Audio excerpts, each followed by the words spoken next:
I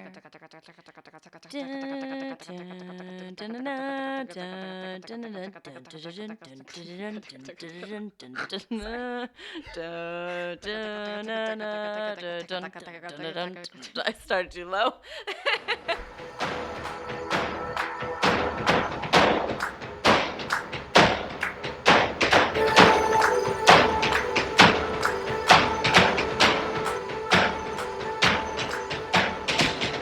Hello, everybody, and welcome back to You Got, our Game of Thrones podcast. You did a better crowd sound than me. That sounds much better. Yeah, you know. I'm Angel singing in the crowd. My name is Carly. And my name is Sophia. And welcome back. First order of business, we're sorry. I do think an apology is in order. An apology is in order. We made some steep promises last season. Did we? I don't know what you're talking about. We don't need to. You know what? We didn't. We made no promises that we were going to record in between the very long time between last season and this one, which is actually insane. It's been 2 years since Game of Thrones has been on our TVs. Much live. Has changed. Yes. We did definitely make some promises in the off season that we're not proud of. To be fair, we never said when we would have more content. I mean, I did say tune in next week, but that's the only thing I said. Weeks are a human construct. In Game of Thrones, what is time? Nothing. It makes no sense of Game of Thrones. So we were actually being on brand. This is a week later. Welcome back. In Game of Thrones time, this is a week later. Hi. Yeah, it was good to see you 7 days ago. Oh my God, it's been that long? It feels short. It feels short. It just happened. We're sorry. It's like time never passed at all. But in all seriousness, feel bad. Yeah, we do feel really bad. We were listening back to the season and talking about how we made all these big promises and we failed to deliver. We did, but this season, and this is a promise, we actually have a lot of really cool stuff in store, and we'll get into that a little bit later. But for now, I say we, talk a little bit about the past 2 years. I agree. There's a lot. There's a lot that's happened to us. To us, and to the characters, I'm sure. To our perceptions of the characters, I would say. Very much yes, so. Yes, yeah. I would say that my perception of certain characters has changed. My idea of, my way of looking at the season, at the show as a whole, has definitely shifted in the last 2 years. And you have an announcement about your connection to the books and what you're going to be bringing to our show regarding them. Yes. So instead of just doing one episode a week on You Got, we're going to do 2. Yes. That's a lot. We understand that, we haven't been the best at making promises and keeping them. However, we do wholeheartedly believe that we can release 2 episodes a week. We believe in ourselves, and we think you should. We haven't given you any reason to, but hey, listen. It's the last season. We're coming strong. Thank you very much. We're coming in strong. I also want to say, because the thing about the books in you is that in past seasons, Sophia has been the book expert, but at this point... Oh, that's what you're talking about. That is 100%. But you know what? No, you brought in important information. I did. We're just sticking to the show, mainly. Oh, that's what you're talking about. Yes. I'm here. I didn't get what you were laying down. That I blame myself for that, too. No, we're good. Yes. Yeah. Like I said, I have definitely made some... life edits choices to my ways of thinking in the last, 2 years that we've not had Game of Thrones. I was like, you know what? Season 7, looking back on it, nothing happened. And season 5 we won't talk about. Season 6 was okay, but it was very fantasy oriented, so I just needed to take a break. I've been rereading book 5, which has been wonderful, on my own time, which has been really fun, and I've been experiencing Game of Thrones and loving it for myself and for stuff. So I think I've rekindled my love for it on some level, so I'm really excited for this new season and to talk about it and talk about the books and all that kind of stuff. But I'm trying to change my tune. I think that we were very negative We were very negative, and my hope is that, because basically what we saw last season is that season 5 was the first season that they were really, really going away from the books. And as a non-book reader, I will say that I rewatched the entire show recently, and season 5 is rough. Like, I didn't even read the books to compare it to, and season 5 is not a great example of television or storytelling. Agreed. Or things that people like a lot. Like, or that deserve to be liked. Like, it was not a good season. Season 6 is a little more watchable. Season 7, I think we both agree, nothing really happens. But I am hopeful that in this season, they've, had enough time to figure out kind of where they're going and the pace. Well, maybe not the pacing, but the general idea of where they're going with the season. I do feel strongly that they have come into their own without the books in this season. So I'm hoping we get the quality, or at least close to the quality that we missed from the first few seasons. Something like it, or at least a worthy ending. I'm with you. I've been reading, like I said, I've been reading a lot of A Song of Ice and Fire. And we want to go into season 8 feeling fresh, feeling, excited, feeling renewed, right? And I've made some serious changes to the way that I want to look at this new season. A lot of what I'm going to say is outlined very, very well in an AV Club article entitled "Game of Thrones is doing what source material never could," I believe is what the article is called. And they really outline it very, very well. My biggest issue with Game of Thrones has always been the departure from books to series. If you have the perfect source material, why would you waste that? Why would you squander that opportunity, right? If you have this perfect story laid out, why would you ever go away from that? If you have the answers to the test, why not cheat on it? I mean, right? Don't cheat. Don't. Well, to create another story, of course. Yeah. Right? Of course, right? Yes. And while we may not like it, that's exactly what D Squared have done with Game of Thrones. Yes. DBDB. Right? DBDB. DBDB. David Benioff, David White, whatever. Something like They're that. Fine. We argue. It's fine. Without them, we would never have seen, Dany set foot on Westeros or Tyrion meet dragons for the first time. Because honestly, Gurm is dragging his feet. How many years has it been since Dance with Dragons came out? I mean, we have been waiting for so long. Would you say he's dragging his feet? Carly, come on now. Give me some time. Start strong. Okay, so anyway. Yes. He is dragging his feet. I miss this so much. Yes, he's dragging his feet. We also got a convergence of characters last season. Yes. That we never would have gotten in the... I mean, we don't have in the books. No, we don't.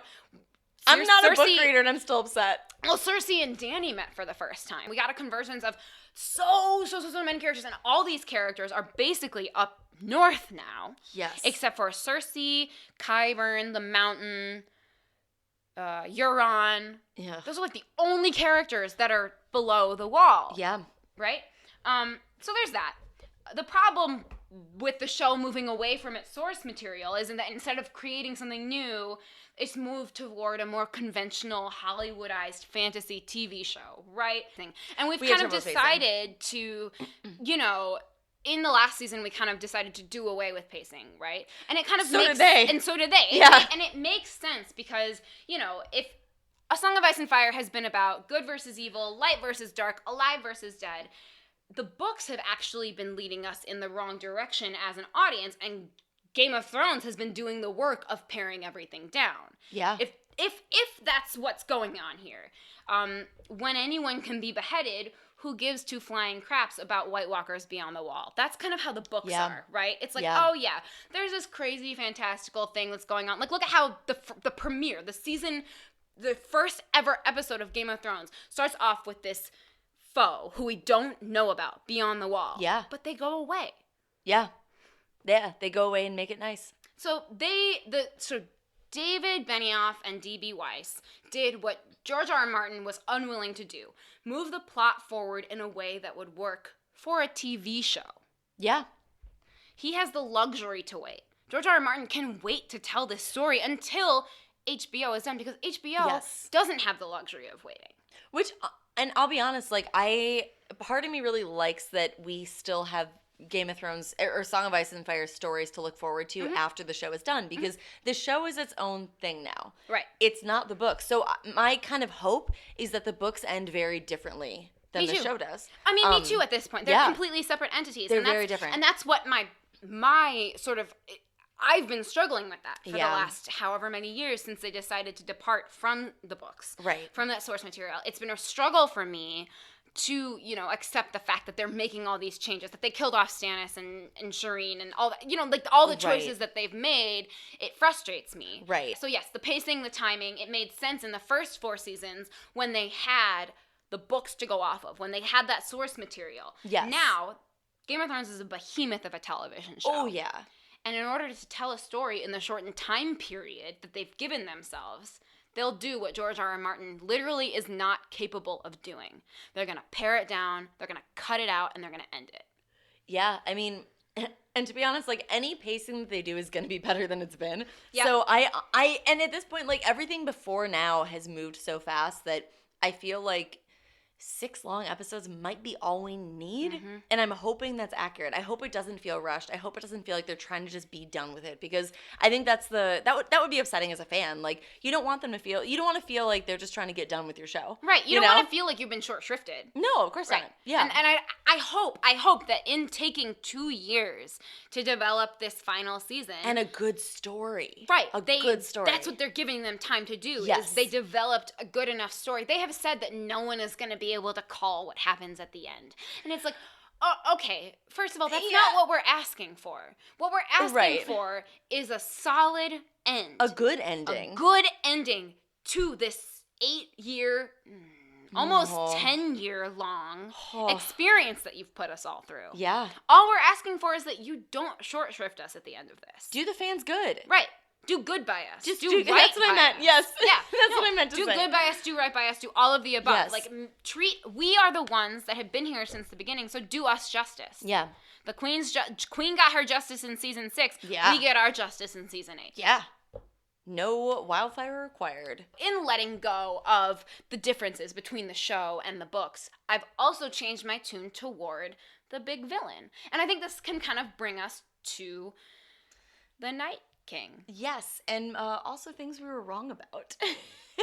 Because we made some guesses last season. We did. And a lot of we called some things, other things not so much. I want you to start with the Night King. I can never keep track of what he actually is. Well, notice how up until this point, I have referred to him as the Night's King. Yes, there are two. So there are 2 versions. There are 2 versions. There's the show version, which is the Night King. Yes. And there's the book version, which is the Night's King. That's how George R.R. Martin actually prefers it to be said. I read an interview about it, but whatever.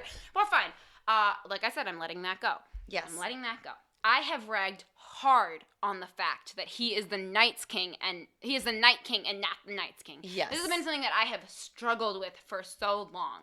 But the fact is, the Night's King is the 13th Lord Commander of the Night's Watch. Potentially, and maybe we can get into this theory later, potentially Azor Ahai, who was taken down by Brandon the Breaker, and Joramun, who was the king across the wall. And all records were destroyed of him some 8,000 years before the show even starts.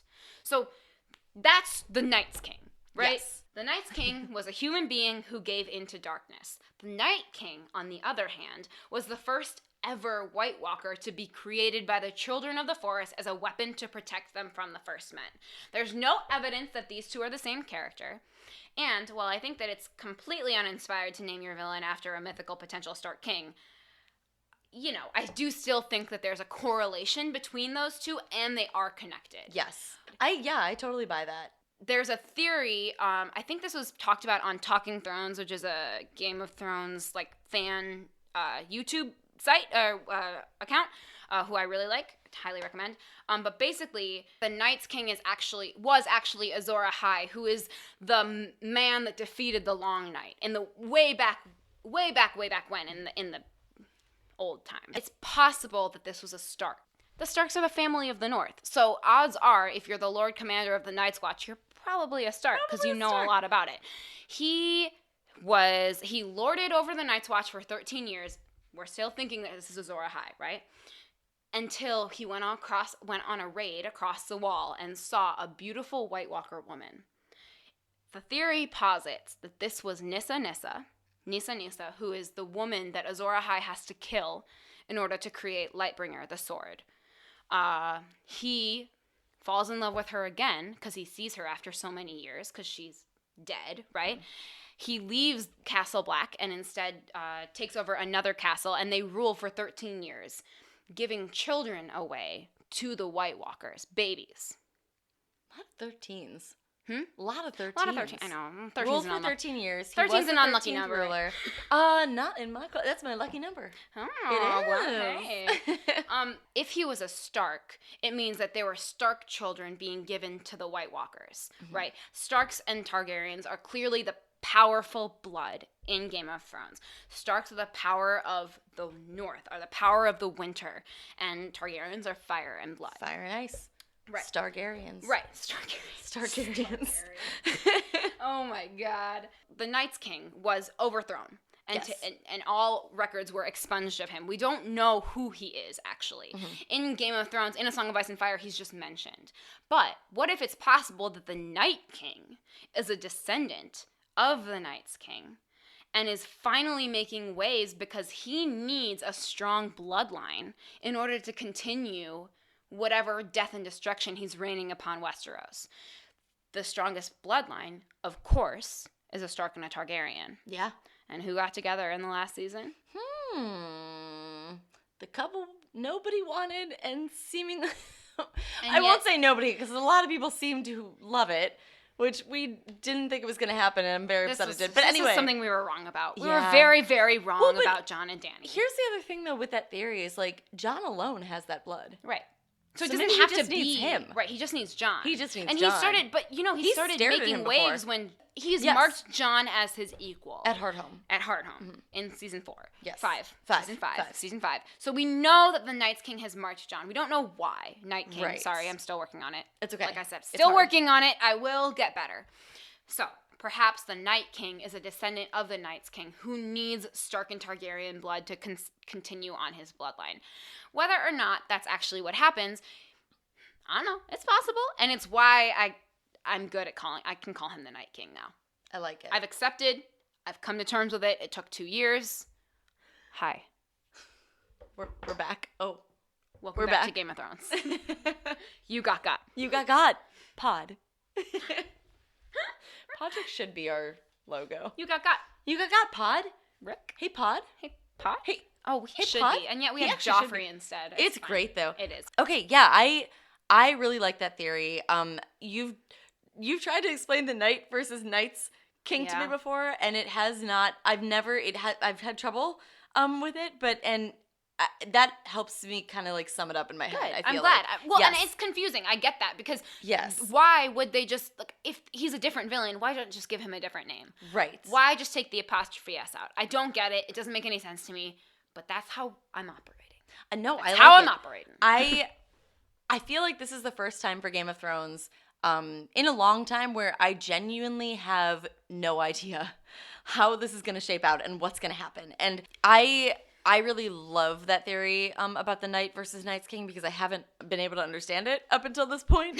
It's been hard to because I'm like I don't know the books, and so of course, yes, and I don't know. So, but I do feel like understanding that and kind of understanding like a lot of what happened last season, we did get a lot of things wrong, and like I think a lot of people did. Just because which is nice. It's nice to know that this show can still kind of like pull some punches and surprise us. But I mean, season 7 definitely held some surprises for both of us. Do you wanna start with something, or I can dive in too? You take me on that journey. So we were both pretty sure that Jon was gonna be evil by the end of the show. Yeah, we thought he would be the Night King, basically. Yeah, we did. Mm-hmm. I also thought that Bran was definitely going to be the Night King. You did. Yeah, you pushed that on me a lot. Really? I have not fully let go of that theory. Okay. But Jon being evil, I don't think it's going to happen. I don't either. No. Yeah. And so we were wrong about that. Maybe? I think that Jon might die now. Maybe. I don't think that Jon is evil. if he is, that still would be great storytelling. Oh, yeah. I'm not saying I don't want it. I just don't think that it will happen. Yeah. Because I agree. of Danny. Yeah, no, I agree.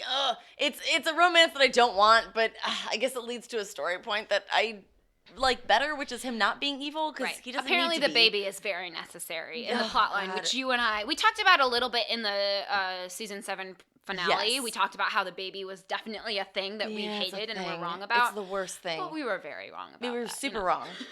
We were super wrong. We were also super wrong about, we had guessed that a dragon was going to die. I don't remember if we guessed that out of nowhere or if we saw, guessed Drogon was going to die. We definitely guessed Drogon was going to die. Which, like, now in hindsight, no way. Dumb. Yeah, there's no why way. Would you ever say that? I don't even know. I don't know. It's okay. It's fine. We're not perfect. We're not perfect human beings, okay? No. Like, it's, you get stuff wrong. We don't get the scripts beforehand. So yeah, we did get things wrong last season. We also, in talking about it, don't feel like much happened last season. Season 7, I feel like, was a bit of a bridge season. Yeah. I think season 6 was a pretty vast improvement on season 5. Because anything would have been. Absolutely. Season 5 was garbage, fire, trash. But that's fine. We don't talk about season 5, no, honestly. We look back and we pretend it didn't happen. It's just like a big, long couple episodes of static in our brains. And then, so I think that season 7 was very much a bridge season. I think that it set up a lot of things. And hopefully, the hope here is that season 8 is going to be where the action happens. And where good, worthy action happens. Because season 7 had a lot of, it almost looked like a heart monitor where, like, there were a lot of, like, highs where blips happened and it was like, okay, like, action, good things are happening. Danny attacks the Lannister fleet. Yes, which is my favorite scene. Danny and Jon meet. Sansa and Jon see each other. The Sansa wall. and Arya. The wall. Everything that happens at the wall. Right. Jamie leaving Cersei. Like, these high blips. High blips. Mm-hmm. But at the same time, the stuff in between. Arya and Nymeria. And that was so short, but it was still a huge moment. Yeah. And everything in between either didn't really matter or went really slow, or brought up too many questions of pacing. And it was one of those things where it's like, well, let's just not talk about it. Right. So, like, okay, sure, this just works. Why not? Accept it. Like, right. Just brush your hands of it. Right. I mean, I guess the biggest thing that we learned in season 7 is actually the thing that we've known all along, which is R plus L equals J. So it's like the fact that they were building up to that, and viewers were like, wasn't that season 6? No, season 7. Was it? Yeah, season 7.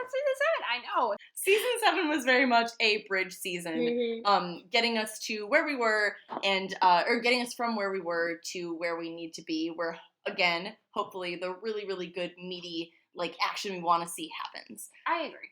I'm hoping. And I'm so hoping it does. They've had 2 years. So right. Yes. It comes back to pacing. Like, okay, so you've given yourself 6 episodes to tell the story. You should be able to tell it in 6 episodes.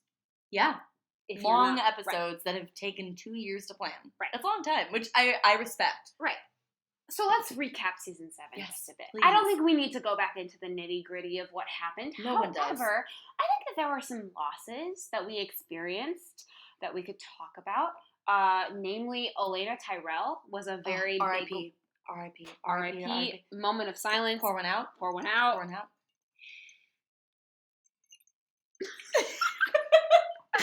Yeah. That works. Yeah.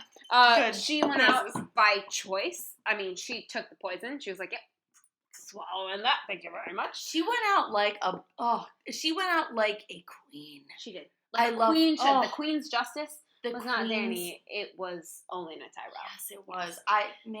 Yes. Yeah. Another death was Thoros of Myr.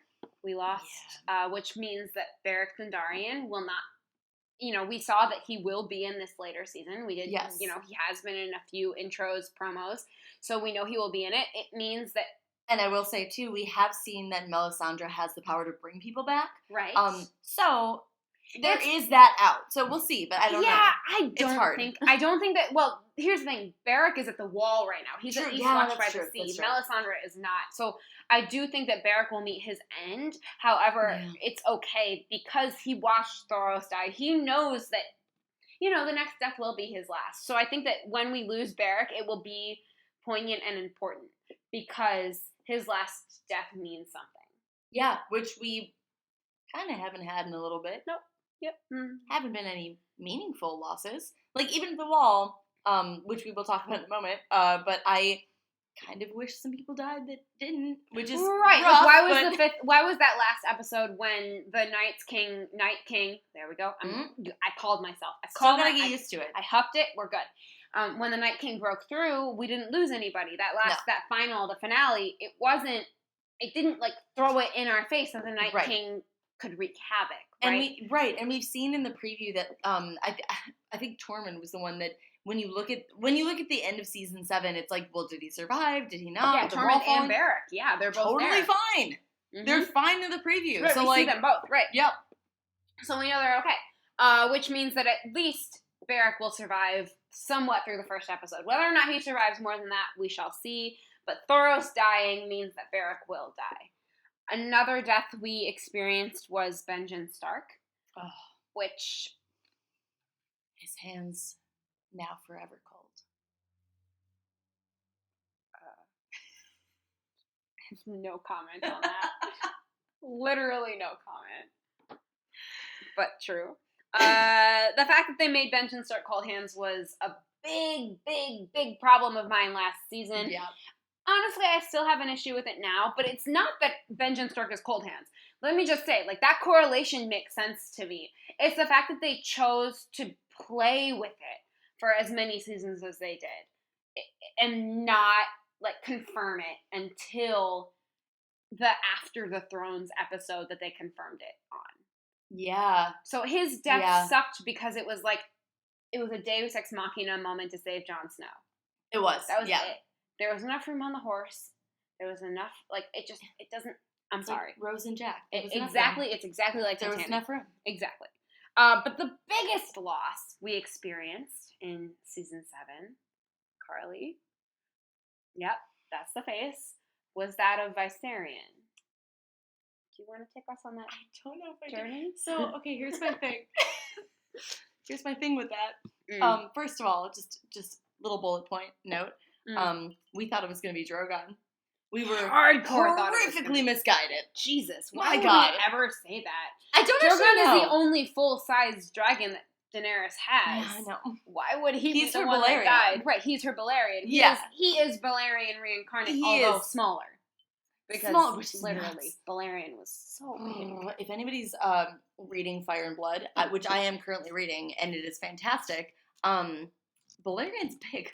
There's some amazing, beautiful imagery in that book. There's really good illustrations. Balerion is insanely big. But Drogon looks like he's kind of on the path to get there. And you know what? Maybe we can explore Balerion yes. in one of our off podcasts. The Dragons of the Past? Oh. I think we have to write that down. I think we probably should. So expect that later. Yes, please. We're making promises.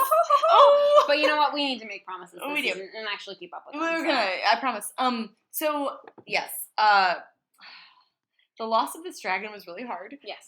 That was a horrific death. And I will actually say that it wasn't, there's been, in the history of Targaryens, there's been a similar death that I kind of compared it to, which was the death of, and this is getting a little nerdy, and maybe we can cut this out and save it for a future episode, but the death of Aegon's sister wife, her dragon, Meraxes, had a very similar death where he was shot down mid-flight and crashed to the ground, dying the entire time, which is, like, very horrific. And they really showed that. They really made a point to show it. They're like, no, he died. He crashed to the ground. He dies dead only when he hits the ground. Like, he has it's awful. Like, I will not ever rewatch that scene. I can't do it. It's too painful. That was a horrific death. No, Viserion dying was so mean. It was mean. So mean. Which, I mean, I'll be honest, like, we've been asking for meanness a little more in the show. So I'm glad that we had a death that meant something, I guess. Like, it hurts to say it, but I'm glad. I mean, I am glad. But, man, it was the most painful part of the season. That hurt. I agree. Hurt. And, I mean, it was painful for most characters that watched it happen. I mean, every single character, right? You felt it for Dany when the javelin hit Viserion. Like, you knew, and Dany very much felt it too, and I have a feeling that, like, at some point, I mean, Dany's gonna have to face her dead dragon. She's going to have to face it, which is already horrible. Insane. Like, season 8 is going to bring about some real pain, I think, for Dany. One, because she just slept with her nephew, which... Yeah, there's that. It's fine. 2, she just lost her child, and that's a really big trauma to experience. I mean... Not only did Dany lose someone, but we lost someone as well. A salt and pepper, just kind of red shirt of a treasure who we really wanted to see die. Red shirt, huh? Yeah. Oh, yeah. And you think he's a red shirt? I kind of do. Okay. You knew it had to. I hope it would have happened. Yeah, it's we lost Littlefinger, which good. Good. Oh my god, good. Yeah, seriously. Oh my god, good. I mean, I do believe that he potentially could have won the Game of Thrones. Well, here's the thing. I think he was playing the Game of Thrones on his own, but very much kind of in working with Varys, and I think if one of them was going to survive, it was going to be Varys. Really? Why do you think that? That's the thing. I think Varys is more patient. I think he's better. I think he's better at playing the game, and this lies in a lot of my own personal theories about Varys, which I'm sure we'll get into in future like mini-sodes. Talking about the Blackfire. Yes, I stuff? am. Yeah. Yeah. I think Varys runs very deep as a character. Runs very deep as a character. All right. Yep. All right. And I think I'm so sorry. No, it's cool. I really do think that there's a lot to that character, and I think if it was between him and Littlefinger, I think Littlefinger thought he was playing the game really well. I think Varys was standing by and playing the game in a more strategic way.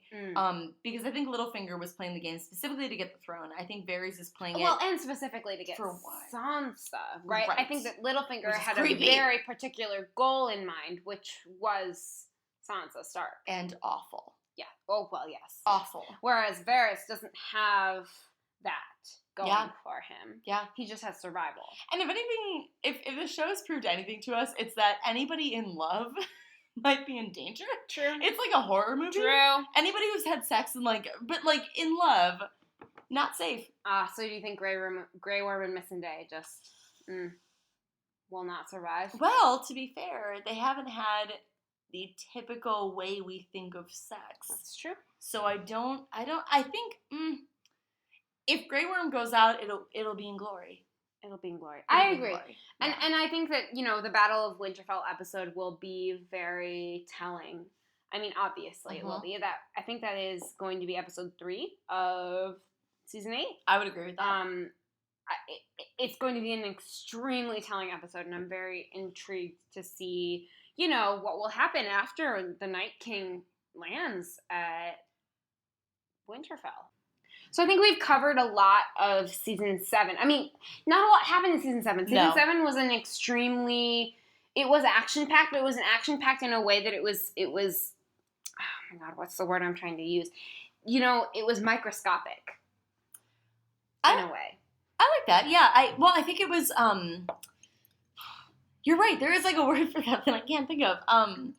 I feel like where season 7 shined, like I said before, it had these little moments of really cool shining moments of importance, but also action, where you were fully engaged and interested. Yeah. But the rest was just nothing, and we haven't really, well, except for season 5, which again we don't talk about. But before that, it was even the down moments were important. Season 7 was kind of just about it was just about getting us to the next point. It was a placeholder season. It was a placeholder season. But I think, I think there were a lot of really important moments, not necessarily a really important overarching season. If that makes sense. I agree. I mean, look, it did bring together characters that we have never ever seen together. We saw Daenerys and Cersei, we saw the Hound in the Mountain for the first time in a really long time. Yeah, we saw awesome. Jon meeting Cersei and Jaime for the first time since season 1, which is an insane thing. We saw Brienne and the Hound meet. Mm-hmm. So there was a convergence of characters that we did get to see in season 7 that have not happened in the books yet, that has not happened, that we did not expect to have happened. Yes. However, it still didn't not much happened in the course of when you look at overall at season 7 versus season 6 versus season 5. It brought things together. It didn't necessarily make things happen. Right. Like I think there's a difference between those two things. I think there's a absolutely difference. I mean, there doesn't necessarily have to be, but I think in the case of season 7, it brought people together. It didn't necessarily forward things consistently. Right. If that makes sense. Yeah. And so for season 8, I mean, I think that there are going to be a lot of, there's going to be some changes. I think we're going to see some characters that we haven't seen in a long time. There's going to be story focus. Right. I hope. God, I hope. I'm really hoping. And I hope there are a few characters that we do get to see again. And that we get to, we get to finish out these stories, and that they get to finish out, the storyline that they've been laying since season 1. Yeah. And I think that, there are a few characters that I hope that we can see. Mira Reed is one of those characters. Yes. I know that, she arrived at Winterfell. She gave Bran, to Sansa to take care of. And also her father. Well, that's the thing. Yeah. Now that Mira has left Winterfell, she's gone back to, her father, her father is Howland Reed. And Howland Reed, as we saw last season, was the only survivor of the Tower of Joy. So he is the one that can literally legitimize Jon Snow as the heir to Winterfell. Howland Reed is the person that can say, yes, Lyanna Stark had a baby. I was there. I witnessed it. It's Jon Snow. Yeah. He is the only person that can say that. Everybody else is dead. Arthur Dayne, Ned Stark, Lyanna Stark, they're all dead. So Howland Reed is the only one, and that's Mira's father. Yeah. And Mira's gonna have to go back and tell him that, she lost her brother. But I do believe we might see Howland Reed. I don't know that we'll see Mira. I think so. Well, I think we will. You think so? Yes. I think we'll at least see Howland. I don't think we'll see Mira. But who knows? Other character that I do believe we will see is that of Edmure Tully. I'm really, really hoping, because, the Tullys were murdered in season 6, I believe, when Jaime murdered Blackfish. I mean, that was really, really painful for me as a fan of the Tullys, as a fan of, that family. But Edmure Tully, the actor Tobias Menzies, was, there was a script leak and he was on it. So I do believe that we will see the Tullys again. We will see Edmure Tully. Jaime is headed up north. He will pass the twins where Edmure was being held captive. So I do think we will see the Tullys again. I hope we do. You and me both. You and me both. Please let us see at least Edmure Tully. Please. They're so pure. They are. They deserve the best. You brought up Robin Arryn. The next king. Oh. You think? Okay, here's the thing. Okay. All right. Take me on a journey, Carly. Please. I will. I, for maybe 2 seasons, have been bringing up a joke, that I think Robin Arryn is going to be the only one left. That he's going to be the one who takes the throne. I don't know if I've actually brought it up on the podcast. I don't think you have. I don't think I have. I'm interested to see what you have to say. Right. I didn't think it was podcast worthy because, again, I've brought it up as a joke. To you, to, my non, host friends. I've been oh, Robin Arryn's totally going to be on the throne. An article was released the other day by, I believe it was AV Club, saying, listen, we got to get ready for the horrific reality that Robin Arryn, and exact title is, it's time to consider the hateful idea that Robin Arryn will win the Game of Thrones. Solid. Which, again, I've been joking about, but the fact that this came out, A, I think is hilarious. B, we wouldn't see it coming. No. I mean, it would be an ending. Nope. And they did. Left field completely. Yes, and they did bring Robin Arryn in as a character who was not super at the forefront, but a prevalent character in the first few seasons, and in kind of the meat of the middle seasons. We even got to see him after he was out of the Vale, or at least out of the Castle of the Vale without his mother, trying to train. So I don't know, maybe he has a Gendry moment where he comes back and he's just ready. I have kind of semi-comical, oh my god, is this actually going to happen theory that Robin Aaron is going to come back and be around and maybe take whatever's left of the throne. Who knows? But I kind of, in a weird way, hope we see him again. No, I mean, I do too, just because, I mean, the veil was a very big point in the books. And in the show, they made it a very big deal. Like, Bronn protected Tyrion at the veil. Yeah. Peter protected Sansa at the veil. The veil as a place, as a house in Westeros does exist. I do agree that I think that Robin Aaron could come back. Robin Aaron is Sansa's cousin. Right. I mean, he is of Stark blood in like a, or I guess not Stark, but Tully blood. But he's part of that family. So it would be interesting to see him come back. I don't know if he's going to. I don't know if it would be. I'm kind of hoping he Neville Longbottoms and comes back and is just like ready to take whatever. I mean, you and me both, because like the Knights of the Vale, they did show up and protect Jon in season 6, right? They saved Jon's ass in season 6, thanks to Sansa. Yeah. So Sansa has a claim with the Vale. I do hope that Robin Aaron shows up just to support Sansa and just to be there for her. Yeah. I don't know that, I think it would be a very beautiful and cyclical ending to have Robin Aaron end up on the throne, because, Game of Thrones started with the murder of Jon Arryn. Yeah. So to have Robin Aaron end up on the throne, whether or not he has a legitimate claim, it would, if the Iron Throne exists at the end of this. That's the thing. And that's a question. It's a question, and I'm a little bit torn because, on the one hand, Game of Thrones has proven to be very much a cyclical show. Or a cyclical story. History repeats itself very much. History repeats itself very much in this show, in the show and in the story, and in general. When we're talking about the histories of these families, of these characters, of the show in general. And it was kind of hinted at in oh my gosh, in my rewatch, I noticed that Bran, when he's in the tower with Mira and what is the Jojen, thank you. When he's in the tower with them, he brings up a story about old Nan used to tell us the story about the Rat King, right? Yeah, the Rat King. Yeah, and how yes, and they're at the Night Fort, aren't they, when they tell that story? Yes, yeah. Mm-hmm. And he tells the story of how like somebody was baked into a pie, and it was like his kid, like the son, a guy was basically eating his sons. Was baked into a pie, and the Night King loved it so much that he asked for more. Right. And then you see later Arya does the same exact revenge, so you kind of see that story coming back. Similarly, Littlefinger, I think the episode before Tywin dies, he looks at Sansa. Mm-hmm. Yes, he looks at Sansa and he said, he looks at Robin Aaron and he says, people die all the time. People die eating dinner. People die sitting on the toilet. On the latrine. Right. Yes. And an episode later, or maybe even the same episode, Tywin dies in the same exact manner they talks about. So, I mean, even within the show itself, there's a lot of cyclical motion of like storytelling, I guess.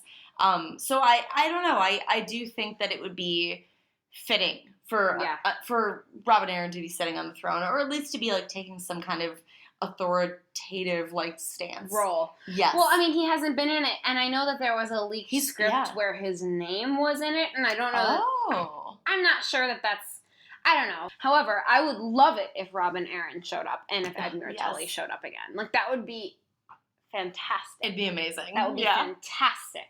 Because we would get a storyline finished. Yeah. Which is great for me. As like, please, like as a watcher of this show, like please finish up these storylines. Yeah. Like with Edmure Tully, we don't know what happened with him. The last thing we know that happened is that the Freys were all murdered by Arya. Yeah. So Edmure Tully could be picked up by Jaime. And it brings you to question like a lot of other characters that could potentially be brought back in season 8. One of these is Dario Naharis. Yes, please.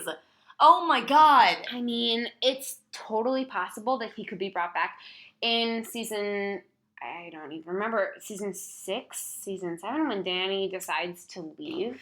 I think that Marine. she leaves Dario Naharis in charge, right? Yes. However, Dany is going to need to prove that she has strength. And with Euron Greyjoy bringing about the Golden Company and Dario Naharis he used to work for them, it's possible that Dario will show back up.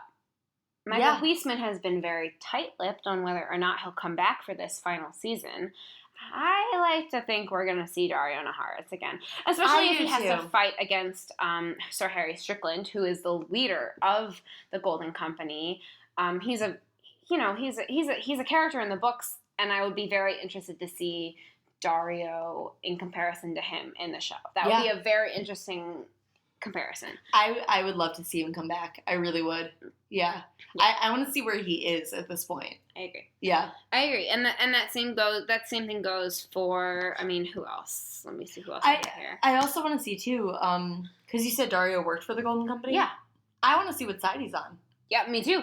I mean, and I thought maybe Dario would be bought out to work for the Golden Company, which means that he's working for Cersei and not Daenerys in this. Honestly, I would bet on that. Really? Yeah. You think we'll see Dario again? I don't know if we'll see him again. I do think that if we do, he might be working for the Golden Company. Mm-hmm. Because I think he's... for Cersei, right. Right. I think at the end of the day, he goes with his own interest, and he's kind of a businessman. Yeah. And so we kind of saw, like, his loyalties aren't necessarily anywhere solid. Right. We've seen that. It doesn't matter how much, like, we shipped him or didn't ship him with Dany. Like, his loyalties are malleable. And I think that if he was offered the right price, or if he was offered the right position, and because he has experience at the Golden Company, why not? Right, I would love to see him there. Yeah. Absolutely. It's not like he's going to get back with Dany. No, I mean, Dany clearly chose someone else. Oh. So. In the family.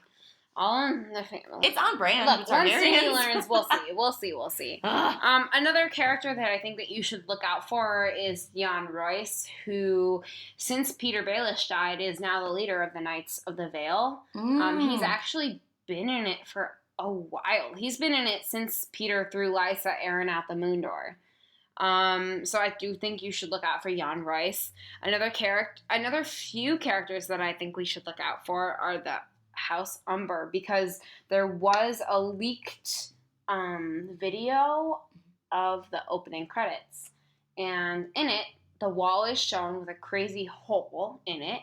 So this shows Last Hearth, which is the seat of the House of Umber, and we know that the House of Umber, they're bannermen of the Stark. So it's quite possible that we are going to see the destruction of the Last Hearth, which is a castle. And I don't know, I'm pretty stressed out about it. To be totally honest, I'm pretty stressed out because that's what they show. Literally, is the wall has a hole in it, and then the Last Hearth is going to get destroyed. So I think that the Night's King is going to move pretty quickly. In season 8, and I think episode 3 will have the Winterfell battle. I think this is the only time that the fast pacing is going to make sense. I agree. I'm really hoping something happens with the crypts of Winterfell. Yes. This is my God. that we haven't actually talked about on the show ever, because this isn't something that I thought was a thing until I read a bunch of conspiracy theories about it. Yeah. But basically, people think that something's going to happen in the Crypts of Winterfell. I think we could probably expand on this if you guys wanted us to in a later episode. For sure, or maybe, in the next few weeks we could kind of go into what the idea of the Crypts of Winterfell is. Yeah, I agree. It's been shown in previous seasons quite a bit, actually. And it was one of those things where I don't think we thought about it. No. It's super hard when it was happening. It kind of caught me off guard a little bit. Yeah. I do think it's going to become an important aspect. So I think it'd be worth diving into. So I agree. So that kind of brings us to season 8. Yeah. I believe. Right where we're at. Yeah, let's talk about a little bit about that. I think going into season 8, I think we all have questions, and I know that we have questions for each other. Mm-hmm. So one of the questions that we kind of both had for each other, and that we have for you too, but we're gonna compare with each other's answers as well, is it's kind of two-parter. Who do you think is going to be on the Iron Throne part 2/B I don't know why. Love it. And then the second part of that is, do you think there's going to be an Iron Throne? And I'll let you answer that first. To answer that, I don't think that there will be an Iron Throne at the end of season 8. I believe that in order to break the wheel, you have to destroy it, right? So I do believe that the Iron Throne will be destroyed. I mean, the central image of season 8 that, HBO released was a picture of the Iron Throne with Drogon's eyes. So I do think that at some point the Iron Throne will get destroyed. I don't know when, I don't know how, I don't know why, but yeah, I don't think that there's going to be an Iron Throne to sit on by the end of season 8. I completely agree. I have found it really hard to get into debates about who do you want to. Cause I feel like that's been a fun question to kind of ask throughout all the previous seasons. Is who do you think should be on the throne? Right. Who do you think should rule? It's fun, right? It's so much fun. Yeah. I don't think there's going to be a throne. I think that the throne itself has been kind of not necessarily a red herring, but I just don't think it's going to exist. I think that if there's an Iron Throne, Rob and Aaron will sit on it. I think you will. Honestly, I'm going to be honest. Or Gendry, and we'll get into that. Right. Well, he's legitimate, but he is. And so is Jon. But yes. At the end of the day, I don't think that there will be an Iron Throne. I agree with that. I think we have to destroy the wheel. I also think that we had a flashback of Dany at the House of the Undying. Yes, thank you. At the House of the Undying.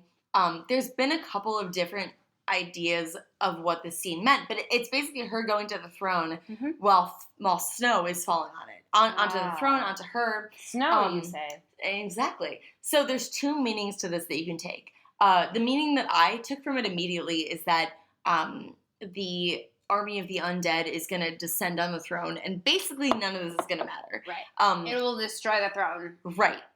And winter's coming. That's still what I kind of adhere to. Like I never interpreted that scene as anything other than winter has come, it's descended on the throne, all is lost, basically. But the other theory that we had presented in a YouTube channel that we've been listening to, Talking Thrones. Yes, plug in that because it's a very good channel. He's you should amazing. listen to it. He's very good. Please. Sophia introduced me to that. I will not take any credit. It was very good.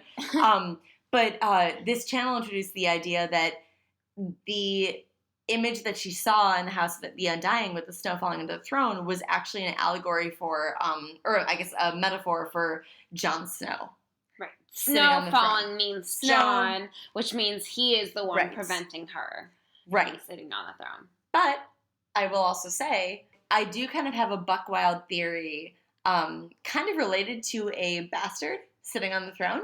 Oh. Yes, because one of my favorite things in every season is the Buck Wild kind of like crazy theories. Yeah, absolutely. Absolutely. Yeah. Right. Because I think there was a certain point where we all thought like, oh, Jon might be a Targaryen, he might not be, like, I don't know. And he is. I mean, he's a Targaryen and he has Lyanna Stark's blood.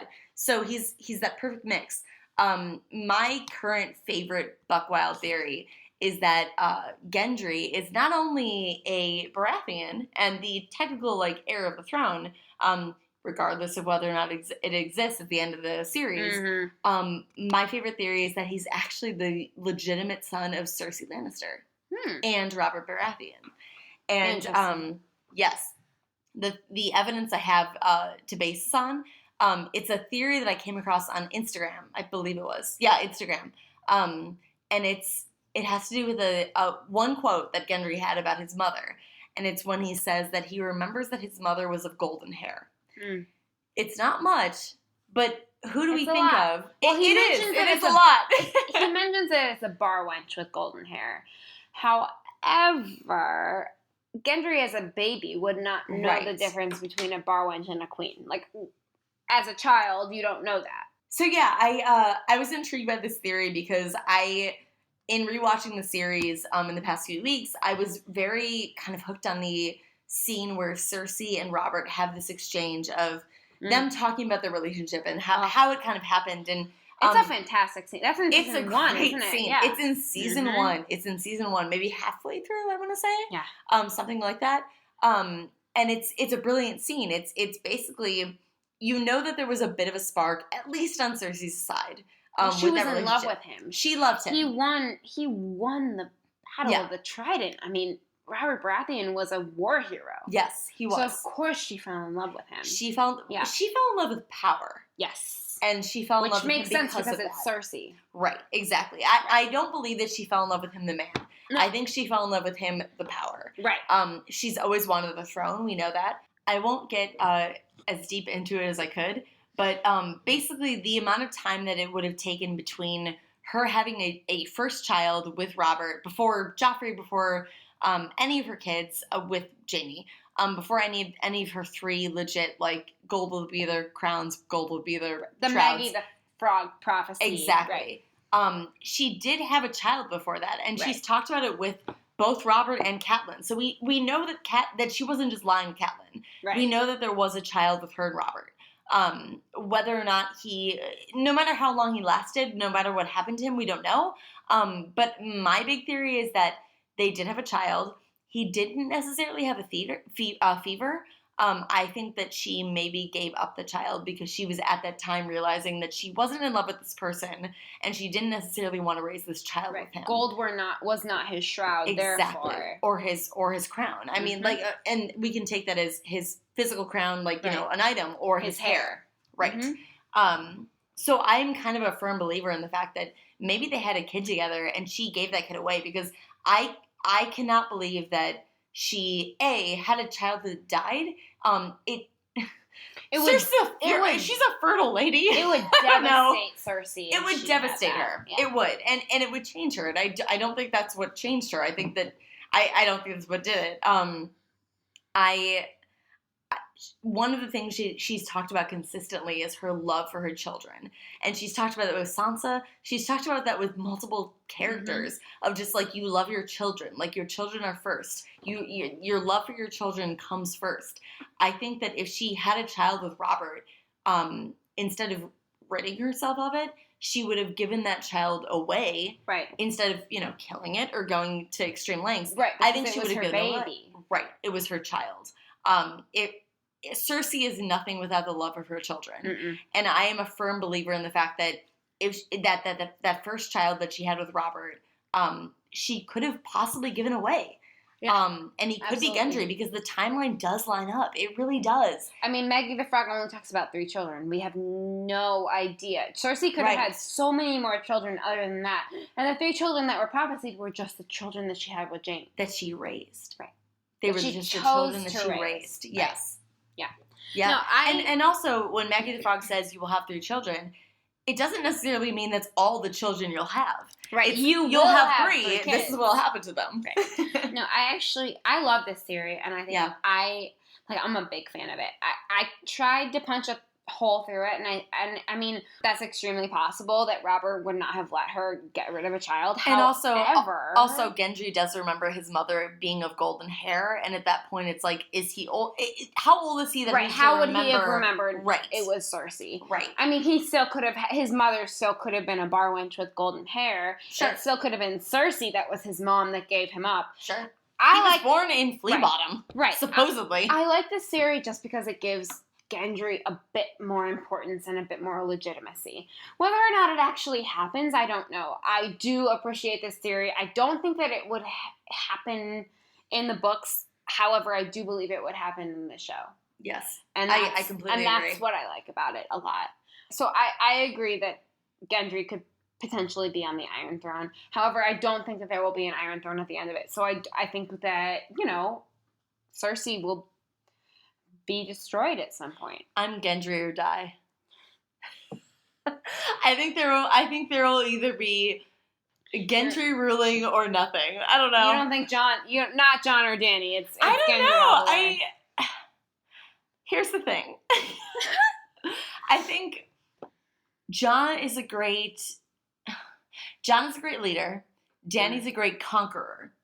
I think Gendry is the most legitimate. I don't know how much that stands for. I mean, he has a legitimate claim to the throne. His father was a usurper, which is very interesting. So, yeah, that's true. That's fair.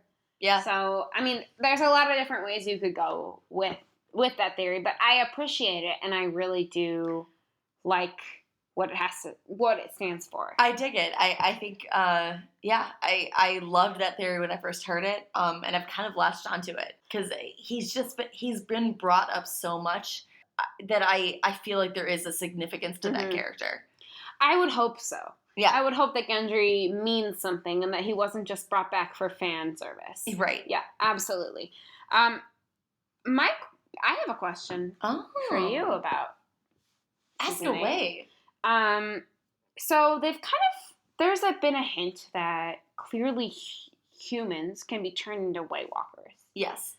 Do you think that it's possible entirely that a human being, like an adult human being, could be turned into a White Walker? So I'm saying, are any characters that we see now as human beings, do you think that they could be White Walkers by the end of season 8? Or, not whites. Right, not whites, but straight up White Walkers. We don't know how a White Walker is created or why. We have no idea. However, is it possible entirely that one of our main characters, Jaime, Jon, who are Jorah, the Hound, right, are fighters, Beric Dondarrion, these characters, one of them could be turned into a White Walker by the Night King. We've seen that he can change babies to that. Right. I'm sure it can be done with adults, too. And we don't know. We have no idea. So I guess my question is, do you think that it's possible that he could turn normal, like adult human beings into White Walkers, or what? That's a good question. That's a good question. Thank you. If you look at it, Viserion is a White Walker. Mm-hmm. They turn his eyes to blue. Mm-hmm. He is a White Walker. Right. They could do it. If it was gonna happen, I want to say, this is tough. I want to say it would be with either Jon to Dany or Jaime to Cersei. Oh. Yeah. Interesting. So you think it will have a romance aspect? Yeah, I think I do. Which I wish I didn't. I always try to go away from romance as the go-to theory of anything. Right, of course. But I really do think in this show that might be the way to go with it, just because of the power sources that I'm looking at. Right. I don't necessarily know if that'll happen, but my guess is that's where my guess would lie. Mm-hmm. I don't know. That's a good question. Personally, I don't think any of the main characters are going to come back as White Walkers. No, me neither. Okay, I don't think so. But if I had any theories about who would, it would be Jon or Jaime. Jon or Jaime. Those would be my two guesses. Interesting. Yeah. I mean, I don't know that. I think that Jaime will definitely have a part to play in the more to come. However, I don't think that he will turn White Walker evil because he's already been evil. Oh yeah, I like that. I like that. He pushed Bran out a window in season 1, right? He's gone through the most character growth, arguably, of any character. He was our MVP of last season, so we empathize with Jaime. We acknowledge that Jaime maybe is the one that has been on the hero's journey this whole time. Yes. Even though he raped his sister, which we don't talk about. Well, that was a show choice. Yep. That was a writer's choice that we don't like to talk about. Thank you very much. Great. Guys, it didn't happen in the books, let me tell you right now. But I would be interested to see, how they choose to end this. I think that the Battle of Winterfell is going to happen in episode 3. So I agree. The first 2 episodes, I'm very intrigued to see what the content. I agree. I've talked to friends who have said they think that the Battle of Winterfell will be episode 2. And I hope it's not that soon. I really hope it's episode 3 because I think that they're going to reveal a bit more than we anticipate. I hope. Especially with the Crypts of Winterfell. I think that the Crypts of Winterfell, with all of the, we just watched another Talking Thrones episode where he literally takes us through the first ever promo images of Game of Thrones and they show us. Which is wild, by the way. Go watch Talking Thrones on YouTube. He's amazing. But he takes us through, and in the first ever promo images, they show us crow flying through the crypts of Winterfell. Yeah. I think that the crypts of Winterfell are going to play an incredibly important role in this new season. I don't know whether or not it's Nissa being like hiding out in the collapsed part of Winterfell, whether or not it's the fact that the hot springs run through Winterfell so White Walkers can't be created. I don't know. Even just a hiding place. Right. Even just anything. That. I agree.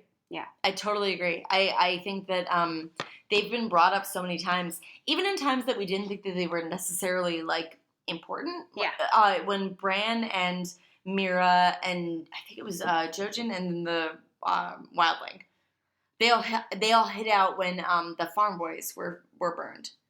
Oh, yeah. Okay. They hid in the crypts. I'm 99% sure, and we can fact check that. But I'm pretty sure they hid in the crypts. In season 2? Mm-hmm. Yeah. They do. They hid out in the crypts because Theon burns the rest of Winterfell. Exactly. And they survived by saying, we're going to hide in the crypts, and then they leave. The crypts have been very consistent. Mm-hmm. And things that have been consistent in the show, I attribute a lot of power to. Yeah. Which, I mean...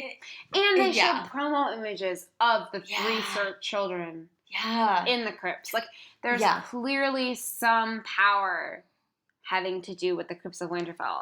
And the Starks. The show has started with the Starks, and it's really just been pushing the Starks. Yeah, I agree. I'm very interested to see this new season. I'm so excited. Yes! I mean, words cannot describe how excited I am. They said we're not going to be able to call what happens in this last season. I hope not. We're literally pushing everything out that we can to maybe attempt to come up with what could possibly happen in this final season. And honestly, disagree with me if you like. My kind of hope is that we don't predict anything that's going to happen. Me too. I would love to just get it all hit in the face with it. Yeah. No, smack me upside the head with this ending. Like, if you guys have been working on this for 2 years, my God, like, please smack me upside the head with it. Hit us with it. Seriously, like, I'm ready. I want to get all of it wrong. Yes. Yeah. Half of me is like, I want to guess it. Right. Half of me is like, I really don't. I don't want to guess it. I want them to surprise me. I want them to, like, come out of the woodwork and be like, hey, Buckwild theory or Buckwild ending. Like, you didn't see this coming at all. Like, I don't know what that would look like. Shock and awe, shock and awe. But not shock and awe that's like, you've wasted the last 7 years of your life. It's like shock and awe that's like, it's worth it. This show, in my opinion, has only suffered when they've gone with the predictable. I agree. Yes. When they've gone completely left and they've gone completely like, had no idea that was going to happen. That's when Game of Thrones thrives. Yeah. I hope they continue to do that. I hope that they incorporate that spirit in this last season, because this show was so important because it was so unexpected. Like, I personally, and this is like a personal story, I got hooked on the show as soon as Ned's head fell off. Right. The moment they killed off their main character, yeah. That's what hooked me. So if this show can go out with a bang where I'm surprised and I didn't see it coming and I'm satisfied whether or not, like, it's the ending I wanted, but it's an ending that kind of hit me in the face from, like, nowhere, great. That's what I think. No, I actually, I completely agree. I want them to take us on this journey. I want to be on the journey of Game of Thrones. So whatever they have to throw at us, I'm ready. Come at us, bro. Yeah. Come at us. So basically, we're pretty excited for this new season. We're very excited. We're excited for new content, and we're ready. We're just ready. We're ready. So, yeah, I think that's kind of wraps up our preview of Season 8. Yeah. Our recap of Season 7 / the rest of the seasons that have happened so far. Got a little old, a little new. A little borrowed, a little blue. Yeah. So yeah, I think that's all we have, but the night is dark. But full of Davos.